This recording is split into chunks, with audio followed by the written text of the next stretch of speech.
ஓம் ஸ்ரீராம ராம ராமேதி ரமே ராமே மனோரமே சகசிரநாம தத்துல்யம் ஸ்ரீராம நாம வராணனே. உலகம் யாவையும் தாமுழா வாக்கலும் நிலைபெறுத்தலும் நீக்கலும் நீங்களா அழகிலா விளையாட்டுடையார் அவர் தலைவர் அன்னவர் சரண் நாங்களே. எத்திர எத்திர ரகுநாத கீர்த்தனம் தத்திர தத்திர கிருத்தமாஸ்தகாஞ்சலிம் வாஷ்பவாரி பரிபூர்ணலோச்சனம் மாருதிம் நமது ராட்சசாந்தகம். அஞ்சிலே ஒன்று பெற்றான் அஞ்சிலே ஒன்றை தாவி அஞ்சிலே ஒன்று ஆறாக ஆரியர்க்காக ஏகி அஞ்சிலே ஒன்று பெற்ற அணங்கை கண்டு அயலாரூரில் அஞ்சிலே ஒன்றை வைத்தான் அவன் எம்மை அழித்துக் காப்பான். இன்னைக்கு நம்ம கம்பராமாயணத்துல பாலகாண்டத்துல குலமுறை கிளைத்து படலத்துல 17வது பாடல் பார்க்க போறோம்.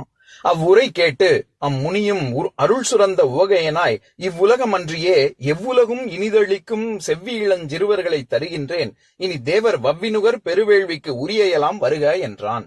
இதுதான் பாட்டு. இப்ப நம்ம பதம் பிரிச்சு பொருள் பார்க்கலாம். அவ்வுரை கேட்டு தசரதன் கூறிய அந்த வார்த்தைகளை கேட்டு அம்முனியும் அந்த ரிஷ்யசிருங்க முனிவனும் அருள் சுரந்த கருணை பொழிந்த உவகையனாய் மகிழ்ச்சியுடையவனாகி அவ்வரசனை நோக்கி இவ்வுலகம் அன்றியே இந்த நில உலகம் ஒன்றே மாத்திரம் அல்லாமல் எவ்வுலகும் எல்லா உலகங்களையும் இனிதளிக்கும் இனிதாக எளிதில் காத்திடும்படியான செவ்வி இளஞ்சிறுவர்களை அழகிய இளைய மைந்தர்களை தருகின்றேன். உனக்கு நான் இப்பொழுது கொடுத்திடுவேன். இனிமேல் தேவர் வவ்வினுகர் தேவர்கள் ஹவிசுகளை பெற்று உண்ணக்கூடிய பெருவேள்விக்கு பெரிய யாகத்தை செய்வதற்கு உரிய எல்லாம் வேண்டிய பொருள்கள் யாவும் வருக என்றான். இங்கு வந்து சேரட்டும் என்று சொன்னான். இப்ப நம்ம இந்த பாட்டுல இருக்கக்கூடிய நயங்களை பார்க்கலாம். நம்ம சென்ற பாடல்ல பார்த்தோம்ல, அதாவது நீர் காத்த கடல் புடை சூழ் நிலம் காத்தேன் எண்ணின் பின் பார்காத்தற்கு உரியாரை பணி நீ என்று அடிபணிந்தான் அப்படின்னு அந்த இடத்துலயே நம்ம பார்த்தோம். அதாவது காக்கும் கடவுளே உனக்கு பிள்ளையாக வந்து பிறக்க போறான் அப்படின்னு. அதனை தொடர்ந்து அதேதான் இந்த பாடல்லையும் சொல்றாரு. அதாவது இங்க வந்து தசரதனுடைய உரைக்கு இங்க பதிலுரை இவர் சொல்றாரு, ரிஷியஸ்ருங்கர் சொல்றாரு. என்னன்னு, இவ்வுலகம் அன்றியே எவ்வுலகும் இனிதளிக்கும் செவ்வி இளஞ்சிறுவர்களை தருகின்றேன். இந்த உலகம் மட்டுமில்ல, எல்லா உலகத்தைக்குமே இனிதளிக்கும். அந்த இடத்துல இனிதளித்தல் அப்படின்னா காத்தல் தொழிலுக்கு உரிய திருமால் தான் அந்த திருமாலின் அம்சமான ராமன் தான் உனக்கு வந்து வாய்க்க போகிறான். அதனால எவ்வுலகும் இனிதளிக்கும் அப்படின்னா அந்த இடத்துல இனிதளித்தல் அப்படிங்கிறது உலகத்தை காத்தல் அப்படிங்கிற பொருள்ல வருது.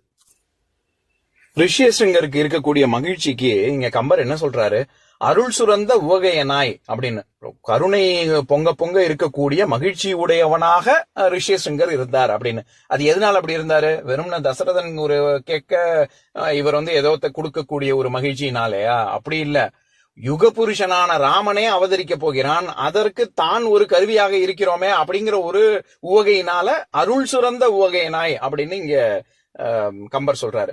அதே மாதிரி செவ்வி இளஞ்சிறுவர்களை தருகின்றேன் அப்படின்னு வருது இல்ல, இந்த இடத்துல தருவேன் அப்படின்னு இன்னும் குழந்தை பிறக்கவே இல்லை. அப்படி இருக்கும்போது தருவேன்னு தானே வரணும். ஆனா இங்க நிகழ்காலத்துல செவ்வி இளஞ்சிறுவர்களை தருகின்றேன் அப்படின்னு தானே வருது.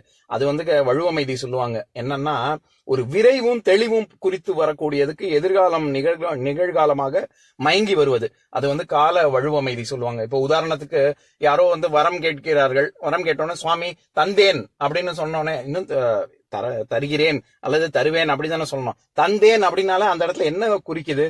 அது வந்து விரைவு, சீக்கிரமா, அது நீ கேட்கிற மாத்திரத்திலேயே உனக்கு கிடைக்கும் அப்படிங்கிற விரைவையும் குறிக்குது.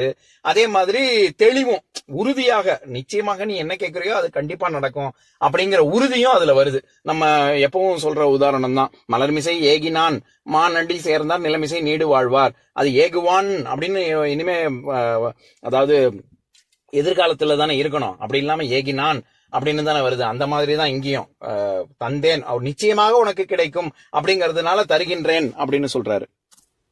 பெரிய வேள்வி நடத்தக்கூடிய விஷயத்துக்கு இங்க தேவர்கள்லாம் வந்து ஹவிஸ் வந்து வாங்குவாங்கல்ல, அதை என்னன்னு சொல்றாரு, இனி தேவர் வவ்வினுகர் பெருவேள்விக்கு, வவ்வுதல் அப்படின்னாலே பெற்றுக்கொள்ளுதல், எடுத்துக்கொள்ளுதல் அப்படிங்கிற பொருள். அதனால அப்பேற்பட்ட ஹவிஸ் எல்லாம் தேவர்களுக்கு கிடைக்க போகுது. அப்பேற்பட்ட ஒரு பெரிய யாகத்தை நான் செய்கிறேன், அதற்கு தேவையான பொருள் எல்லாம் வந்து சேரட்டும் அப்படின்னு சொல்லி உத்தரவு பிறப்பிக்கிறார் தசரதனிடம். இப்ப நான் பாட்டை இன்னொரு தடவை படிக்கிறேன், கேளுங்க. அவ்வுரை கேட்டு அம்முனியும் அருள் சுரந்த உவகையனாய் இவ்வுலகம் அன்றியே எவ்வுலகும் இனிதளிக்கும் செவ்வி இளஞ்சிறுவர்களை தருகின்றேன் இனி தேவர் வவ்வினுகர் பெருவேள்விக்கு உரியலாம் வருக என்றான். இன்னொரு நாள் இன்னொரு பாட்டு பார்க்கலாம். ஓம் शान्ताकारं भुजगशयनं पद्मनाभं सुरेशं विश्वाधारं गगनसदृशं मेघवर्णं शुभाङ्गं लक्ष्मीकान्तं कमलनयनं योगिहृद्यानगम्यं वन्दे विष्णुं भवभयहरं सर्वलोकैकनाथम्. உம்பரோடு இம்பர்காரும் உலகம் ஓர் ஏழும் ஏழும் எம்பெருமான் என்று ஏத்தி இறைஞ்சி நின்று ஏவல் செய்ய தம்பியரோடும் தானும் தருமமும் தரணி காத்தான் அம்பரத்து அனந்தர் நீங்கி அயோத்தியில் வந்த வள்ளல்.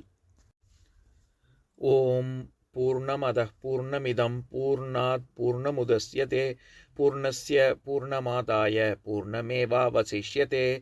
ஓம் சாந்தி சாந்தி சாந்திஹி.